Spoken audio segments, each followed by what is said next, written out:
Danny's song. People smile and tell me I'm the lucky one, and we've just begun. Think I'm gonna have a son. He will be like she and me, as free as a dove, conceived in love. Sun is gonna shine above. Even though we On this episode of the Moral Compass podcast, I'm going to talk. Well, first of all, let's get this out of the way. Tonight is the blood moon, just so you know. Google it. Check what time you'll be able to see it. But on this episode, I'll be talking a little Jimmy Corsetti from Bright Insight. Play a clip from Joe Rogan. Jim Carrey clip. Actually, I got also prepared. And an Elon Musk clip I also have prepared for you. So some clips and maybe a little bit of chit chat, a little bit of talky talk, that a couple things I want to get off my chest or just talk about. Not get off my chest. It's not like I'm upset or anything. I just got some things that I must say. So yeah, I'm Mito. Thanks for listening. All right, so what is a memetic virus? Memetic, MEMETIC virus. So a memetic virus is a concept that blends ideas from memetics. Memetics is the study of ideas, behaviors, or cultural phenomenon, and how they spread like viruses, with the notion of a virus in a metaphorical term. So it refers to an idea, belief, piece of information that spreads rapidly through population, often through like communication, like speech, like a speech or writing, or online social media influencers, things like that. And these things can influence people's thoughts and behaviors or perceptions. And memetic virus mimics, say that fast, a biological virus. It's just kind of like a social virus, so to say, like something that just catches, like trend. And that is a memetic virus. So, why am I saying this? Well, my all-time favorite podcast is called Mysterious Universe. A couple of guys from Australia, Ben and Aaron, and they have just this great podcast. And unfortunately, although good for them, but this is their last year of doing Mysterious Universe. They're still going to podcast, just going to go into other subjects than what they have been doing, which has been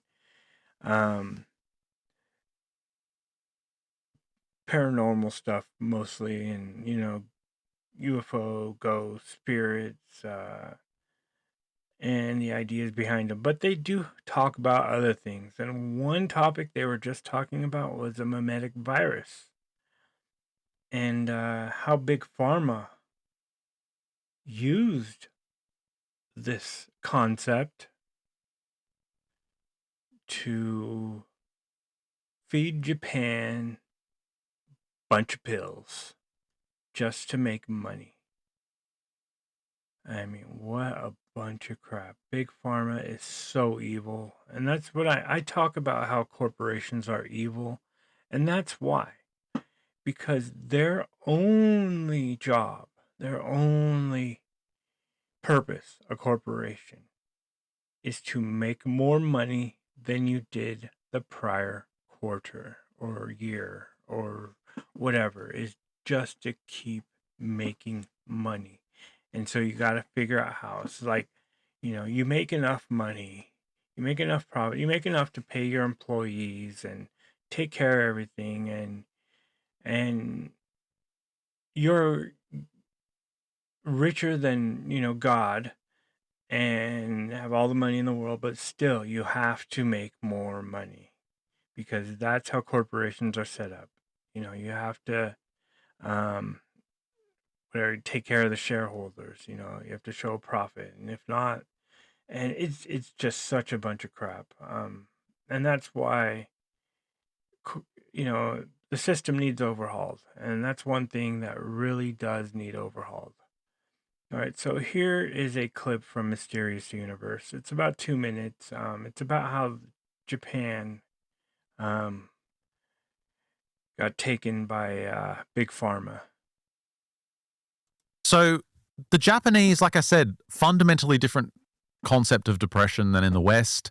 The pre-1990s Japanese word for depression was utsubio, and it meant a lifetime tendency to extremely severe depression would probably land you in a mental hospital. Okay. So their name for depression, their translation of depression was full-on psychosis. Mm-hmm. Like not, you're sad for 3 months. You're in hospital, chronic mental illness. It was considered extremely rare, but and also severe, almost like schizophrenia. Yes.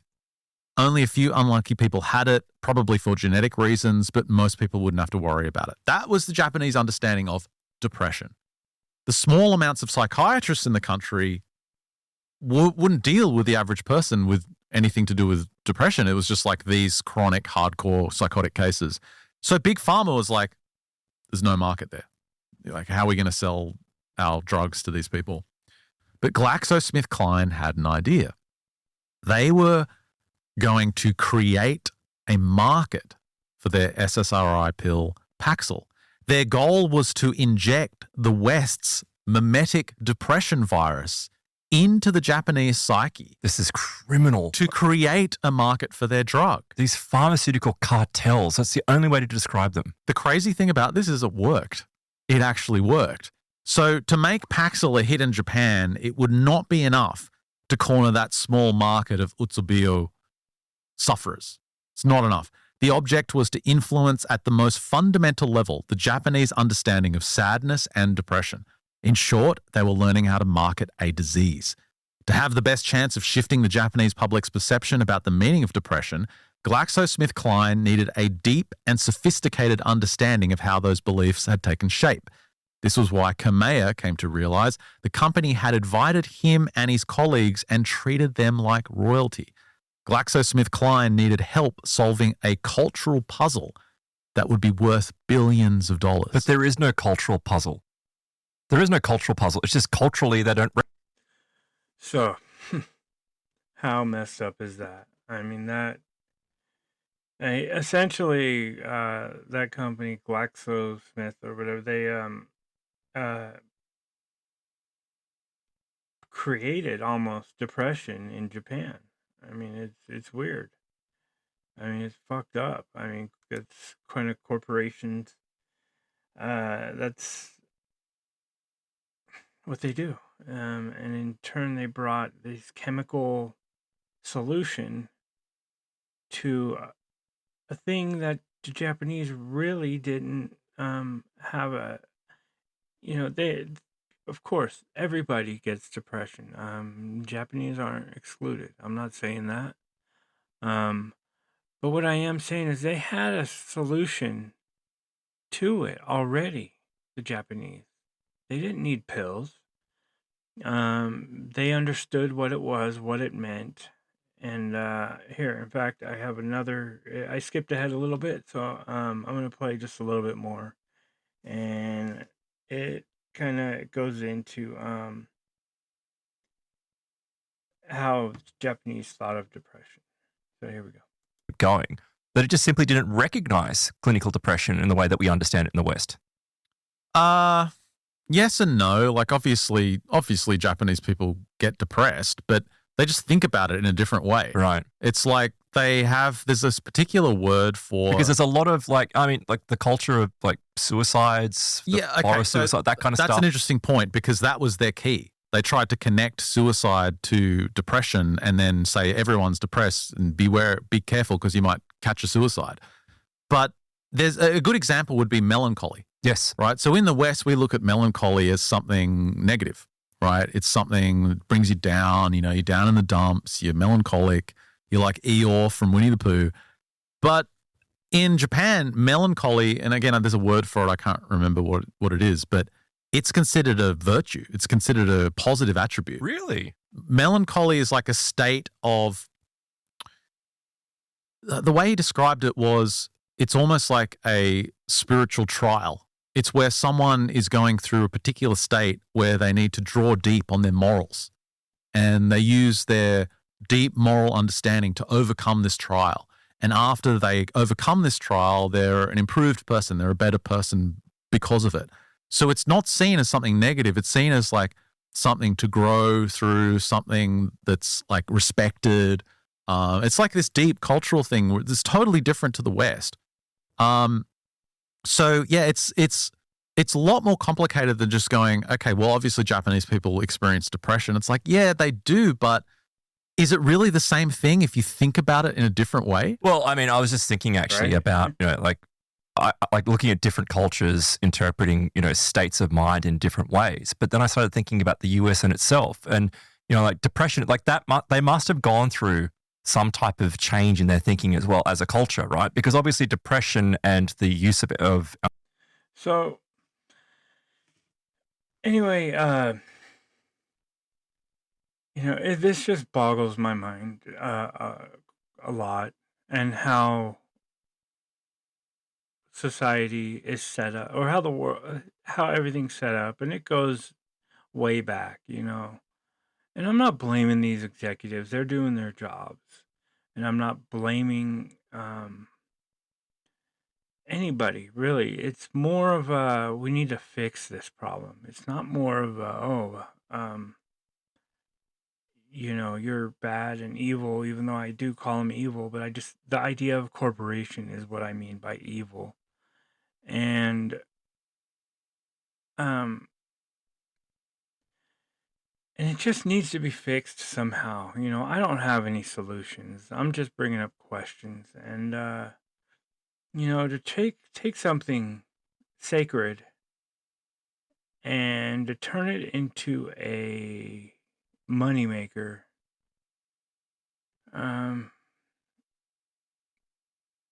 pharmacologically, it just doesn't sit right with me. I'm sure people disagree. I'm sure they're,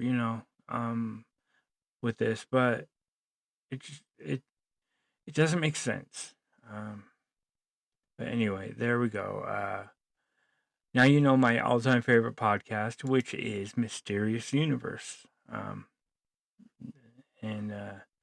check them out. They're great. They're the best. Really, they are. A lot of places out there get anything. I listen to other podcasts, and I always hear it on Mysterious Universe first. The current whatever topic or subject, in the paranormal field. Okay, so moving on. Jimmy Corsetti. He runs a channel called Bright Insight on YouTube.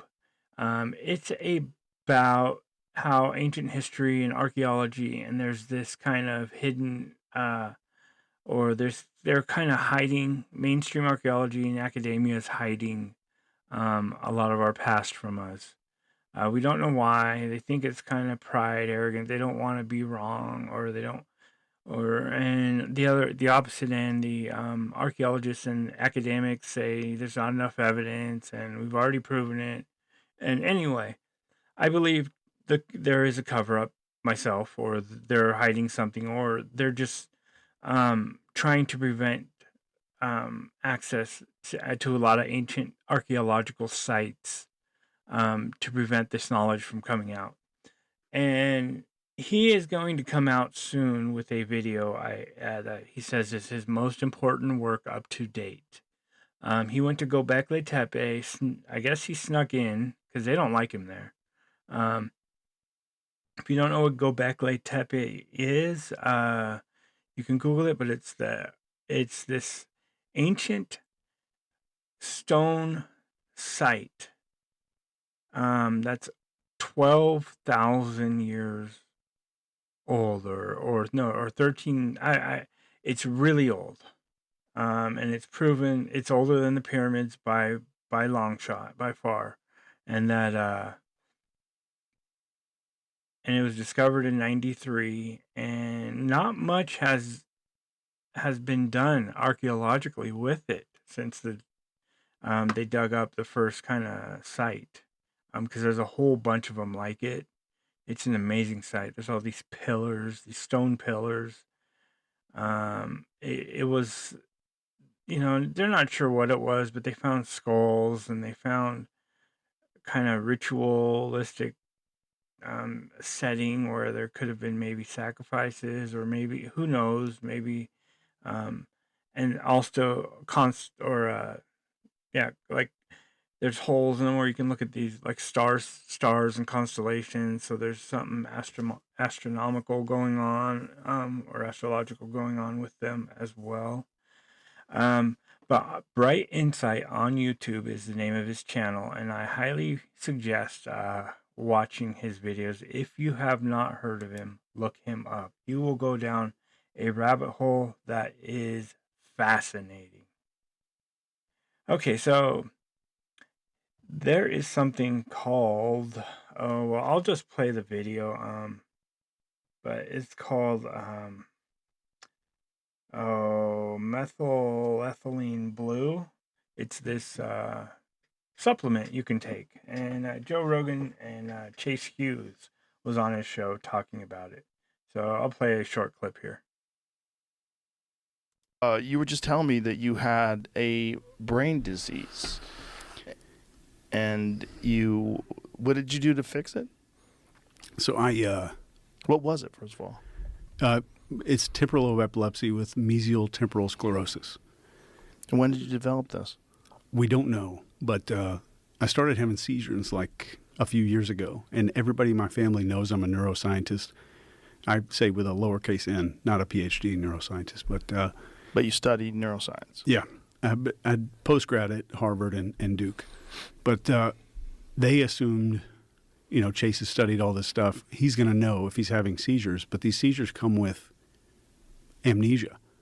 So I didn't remember that I was having any of them. And this was like 3 years ago. I'd retired from the military and then started having these seizures. So then I found a neurologist. The drug that they gave me, the number one side effect was seizures from this pharmaceutical company. So I kind of looked around, and I found this guy as a functional medicine guy, and he got me on methylene blue to start off. And I know Mel Gibson was on here talking about it. Mm-hmm. And that instantly stopped everything. And Wow. some other That stuff. It was a fabric dye, right? Yeah, in 1890. How weird. And Who the fuck drank it first? Who's that guy? Make blue jeans out of that? Huh. Yeah, let me- What would it taste like? yeah. It's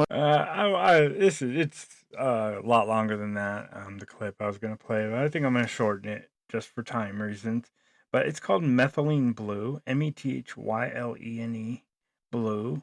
And like you said, Mel Gibson talked about it. RFK in Trump's cabinet uses it. There's a viral clip about him using it, and a lot of people use it. And it's supposed to be like, kind of a wonder, or, it fixes the mitochondria, which is in your system, which basically gives you your energy, your ATP, and that your ATP is these little like bursts. I kind of know what it is, but not really. But I know it's kind of what. If you've ever seen the movie Lucy, that's what they're looking for. This drug to develop in Lucy. At birth, there's like this explosion when the sperm cell and the egg meet, and it's the ATP that causes it. and mitochondria, which is alien organism, but it's part of our bodies that helps us with energy or gives us our energy. It's a real interesting topic. But anyway, before I go too deep into that rabbit hole, methylene blue helps with mitochondria and how the energy is dispersed throughout your body. And it's neurological. It can help. It can work wonders. Like with him, it cured he had seizures. And, so there's a lot of people who live by the stuff, and I'm actually starting to take it. I just started it literally today, so I don't know, yet, but I will keep you updated on my experience with it. Okay, so back in 2024, moving on, before or November 7th, 2024, President Trump was just elected, I believe, and he hadn't, taken office yet, but he put out this end of the deep state video, I believe. At least it looks real. It doesn't look like AI. And people, I don't remember him putting this out, but just listen. It's crazy. It's cool. And he's the end of the deep state. So it's President Trump's plan to dismantle the deep state and return the power to the people. Here we go. Here's my plan to dismantle the deep state and reclaim our democracy from Washington corruption once and for all. And corruption it is. First, I will immediately reissue my 2020 executive order restoring the president's authority to remove rogue bureaucrats, and I will wield that power very aggressively.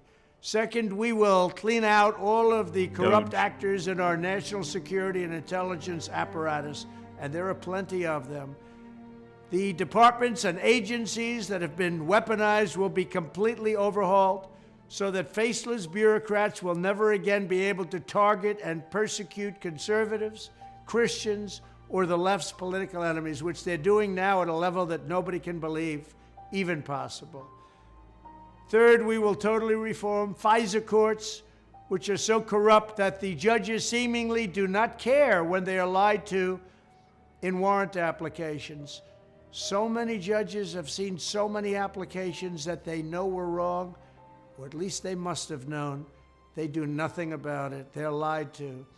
Fourth, to expose the hoaxes and abuses of power that have been tearing our country apart, we will establish a Truth and Reconciliation Commission to declassify and publish all documents JFK, on deep state spying, censorship, and corruption. And there are plenty of them. Fifth, we will launch a major crackdown on government leakers who collude with the fake news to deliberately weave false narratives and to subvert our government and our democracy. When possible, we will press criminal charges. Sixth, we will make every Inspector General's office independent and physically separated from the departments they oversee so they do not become the protectors of the deep state. Seventh, I will ask Congress to establish an independent auditing system to continually monitor our intelligence agencies to ensure they are not spying on our citizens or running disinformation campaigns against the American people, or that they are not spying on someone's campaign like they spied on my campaign. Eighth, we will continue the effort launched by the Trump administration to move parts of the sprawling federal bureaucracy to new locations outside the Washington swamp. Just as I moved the Bureau of Land Management to Colorado, as many as 100,000 government positions could be moved out, and I mean immediately, of Washington to places filled with patriots who love America, and they really do love America. Ninth, I will work to ban federal bureaucrats from taking jobs at the companies they deal with, and that they regulate. So they deal with these companies and they regulate these companies, and then they want to take jobs from these companies. Doesn't work that way. Such a public display cannot go on, and it's taking place all the time, like with Big Pharma. Finally, I will push a constitutional amendment to impose term limits on members of Congress. This is how I will shatter the deep state and restore government that is controlled by the people and for the people. Thank you very much. Man, he is great. Personally, I think he's doing exactly what he said in that speech. And he is doing such a good job so far. I mean, Doge, for one, established to do that. They're releasing the files on Kennedy, or they have, and Epstein, but there's some controversy about it. About how there's a lot of redaction in it. But he did it though. He released them at least, and he's trying to fix this country, and he's not trying to put a Band-Aid on it. He's actually trying to fix it, trying to tear down, bring in the demolition team, and then bring in the master carpenters and builders to fix it, because that's what it needs. The system is corrupt. It has been corrupt for a long time. He's doing such an excellent job. Well, I had 2 more clips to play, but I'm only going to play one today. I'll play the other one tomorrow. This is my final clip. And Elon Musk gave an interview or a talk explaining the biggest mistake in general that he's made. And it's regarding people. So listen to this, and that's kind of what he says is what I would like to do. Or, well, anyway, let me play this. The biggest mistake in general that I've made, and I'm trying to correct for that, is to put too much of a weighting on somebody's talent and not enough on their personality. And I've made that mistake several times. In fact, then I'd say, oh, gee, I'm not going to make that mistake again. Then I would make it again.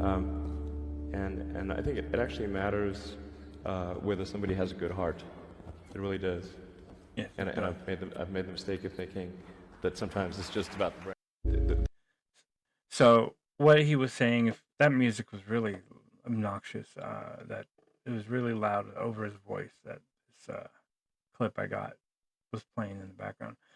But what he was saying is the biggest mistake he's made with people, especially with hiring them for his companies, is that he's just hiring them for their skills. For their education background and for their technical skills and how smart they are, but he didn't take into consideration who they are and if they have a good heart, if they're a good person, if they have good morals, if they have good beliefs, if they have strong positive views with society and with the world. And that he acknowledged about himself and noticed that. And you always want the best, and the brightest, but you also want a good person. You don't want bad people around. You don't want evil, bad people, and there are plenty of them out there. Okay, well, that's it for today's show. Thank you for listening. Please share. Follow me on X, AbsurdWorldOrder, and leave a comment on my podcast, wherever you listen to. And you can email me, absurdworldorder@gmail.com. I'll finish the entire song. Danny's song. Loggins in the scene. Everything is gonna be alright. Love the girl who holds the world in a paper cup. Drink it up. Love her and she'll bring you luck. And if you find she helps your mind, buddy, take her home. Yeah, don't you live alone. Call your mom. Try to earn what lovers own. Call your Even dad. though we ain't got money, I'm so in love with you, honey. Everything will bring a chain of love. And in the morning when I rise, you bring a Get your tear spouse of joy to my eyes a and gift. tell me everything's gonna be alright.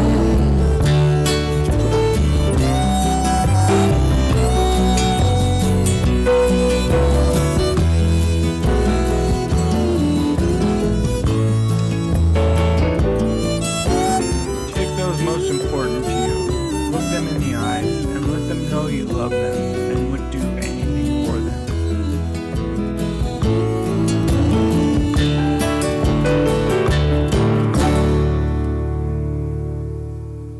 This is the Moral Compass Podcast.